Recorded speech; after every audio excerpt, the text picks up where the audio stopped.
साथियों, आप सबको नमस्कार। मैं ललिता कटियार और आप सबको अपने देश के लोगों से और प्यारे प्यारे भाइयों से, बहनों से, माताओं से एवं पिता तुल्य बुजुर्गों से एक बहुत ही खास विषय पर बात करना चाहती हूँ एवं एक बहुत ही खास सब्जेक्ट लेकर के मैं ये वीडियो बना रही हूँ। आपसे निवेदन है कि इसको पूरा देखें और समझें। साथियों, वर्तमान समय में हमारे देश की 65% जो आबादी है उसको बहुत ही परेशानियों का सामना करना पड़ रहा है। साथियों, हमारे देश में जो सरकारी व्यवस्थाएं आम जनमानस की सेवा के लिए लगाई गई हैं, जैसे कि थाने हुए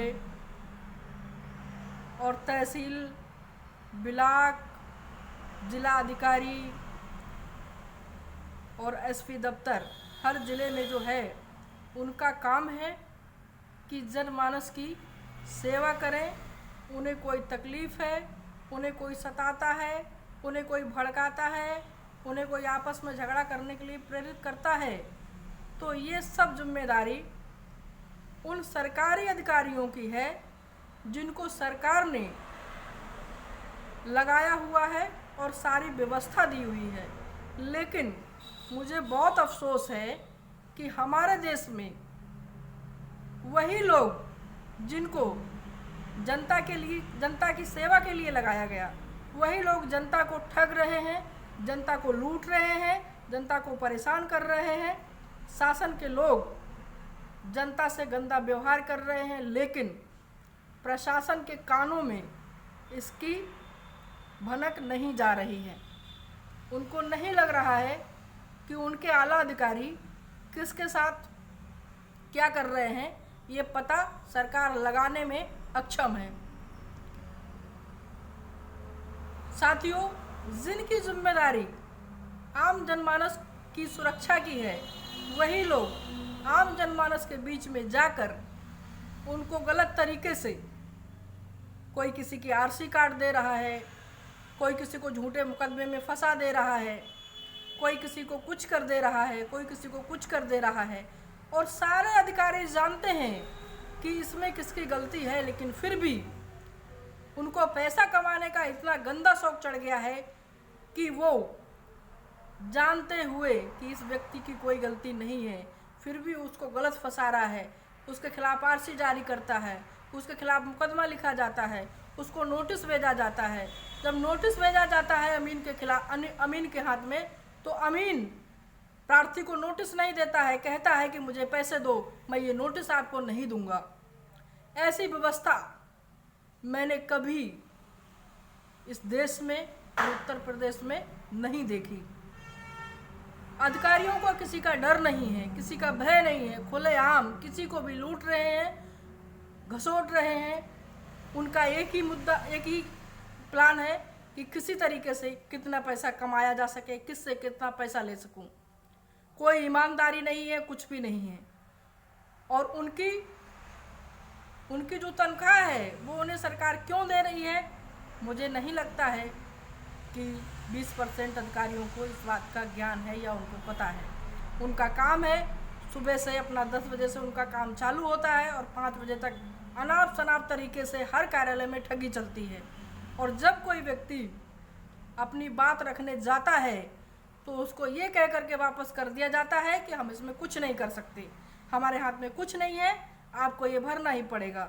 मेरा निवेदन है सभी लोगों से, भाइयों से, बहनों से, पिता तुल्य बुजुर्गों से, कि इस व्यवस्था में आपको खुद निर्णय करना है, क्योंकि शासन के पास इतना वक्त नहीं है कि वो अपने प्रशासनिक आला अधिकारियों को समझें, उनको देखें कि वो जनता के साथ क्या कर रहे हैं।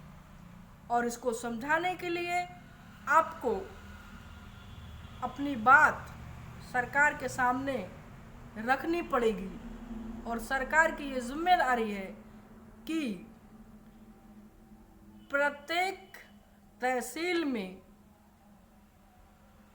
वो इस बात की जांच कराएं कि किस प्रकार की कितनी शिकायतें हैं, कितनों पर अमल हुआ, गलत कौन है, सही कौन है। और जनता से ये निवेदन है कि इस तरीके से घुट करके ना जिएं, आसपास पड़ोस के लोगों का ख्याल रखें, उनका गलत बात में साथ दें। यदि आपके पड़ोसी के साथ कोई गलत काम कर रहा है, गलत बात कर रहा है, तो आप इस चक्कर में ना रहें कि शासन का कोई आदमी, प्रशासनिक अधिकारी आएगा और उसकी मदद करेगा। नहीं, उसकी मदद तो जब होगी तब होगी सरकारी कागज़ों में, लेकिन आपको उसकी मदद खुद करनी होगी, उसके साथ आपको खुद रहना पड़ेगा। ये आपकी जिम्मेदारी है, क्योंकि सरकार तो अपनी सारी जिम्मेदारी विपक्ष पर निकाल रही है। उसने क्या किया, उसकी सरकार थी तब क्या हुआ। सरकार वर्तमान समय में उसकी अपनी क्या जिम्मेदारी है, उसके आला अधिकारी क्या कर रहे हैं, जनता उनके रवैये से कितना परेशान है, सरकार को इस बात को सुनने और देखने की फुर्सत नहीं है। इसका सामना आपको ही करना है।